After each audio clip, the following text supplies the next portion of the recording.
કેમ કે દરના 10 રૂપિયાનો ખર્ચ કરીએ તો લગભગ 20 વર્ષનું ટોટલ કરીએ ને તો 70-72 હજાર રૂપિયા એક જણના થઈ જાય। તો આપણે એવું જેવું ઘરમાં 4-5 જણ જો 10-10 રૂપિયા ખર્ચો કરીએ તો આપણે ઘેર તો કેમ કે મેસૂસ જવાનું હોય।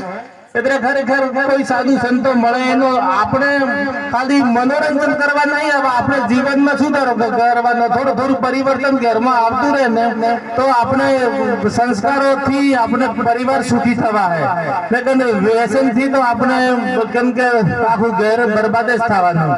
એટલે ખરેખર કબીર સાહેબ ભજન કરે પેલા મહાત્માજીએ પેલો બધી શબ્દ કહે ગુરુને ગુરુ કરવા જરૂરી है, પણ ગુરુ કેમ કે થોડા ગુરુને ઠોકવાય પડે, ઠોકીને ગુરુ કરવાના। આપણે માટલી લઈએ ને ખાલી તો થોડી ઠોકી જોઈએ કેમ હે ફૂટેલી હે કે કેવી હે તપાસી લઈએ ને આપણે તો ભવસાગર તરવા વાસ્તે ગુરુ કરીએ તો ગુરુ રૂપે છે ને ઠોકા વગર ગુરુ પછી કાસાય મળી જાય તો આપણે બેડલી હે ને એ ભવસાગર પાર નહીં થાય।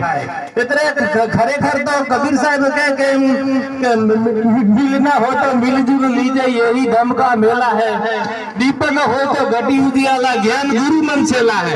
खरेखर गुरु अपने मन में विचारो आता है ने गुरु सेठी है, पर गुरु अपने मन में विचारो न रोकी શકે, પણ પોતાનામાં જો જ્ઞાન ગુરુ જો પ્રગટ થઈ જાય ને તો આપણે મનને વિચારોને કંટ્રોલ થઈ જાય।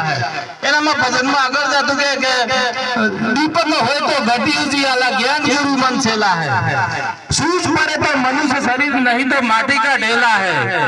એનામાં બધું કહેવામાં આવું છે પણ થોડું ધૂલ કહીએ કે અમર લોક से आया रे बंदा फरी अमरापुर जाना है, कहे कबीर सुन भाई साधु ऐसी लगन लगाना है। खरेखर तो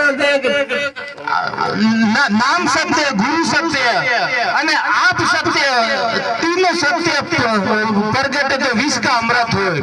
जो सतगुरु तरफથી નામ સત્ય મળી જાય અને ગુરુ સત્ય મળી જાય ને પોતે આપણે સત્ય થઈ જઈએ। ખરેખર આપણે કોઈ નામ દાન આલે ને પણ ખરેખર બીજું નહીં આલતા, પોતાનું જ નામ આલે। આ સતનામ હે ને એ આપણે સત્ય છીએ પોતે, એટલે આ સત્ય હે ને એનો નાશ નહીં થતા। આપણે હું બેઠેલો હું ને પણ હું નકલી હું પણ મારા અંદર હે ને બેઠેલો એ असली है।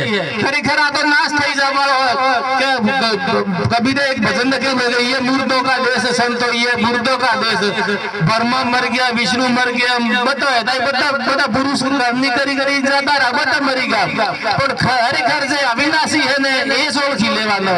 એટલે સંતે કહ્યું કે વિદેશની વાર્તા વિરલા જાણે હરખા એવા ગુરુગમ વાળા સંત મળે તેને લડી લાગુ પાય। એમાં આપણા અનુભવી સંતોનો આપણે શબ્દોનો ગ્રહણ કરીએ ને થોડું વિવેક વિચારથી આપણે એક તો નિર્મળ થવાની જરૂર है। આપણે સંત મિલન को जाइए तज माया अभिमान, जो पग आदे धरे थोड़ी हरिय समान। खरेखर तो આપણે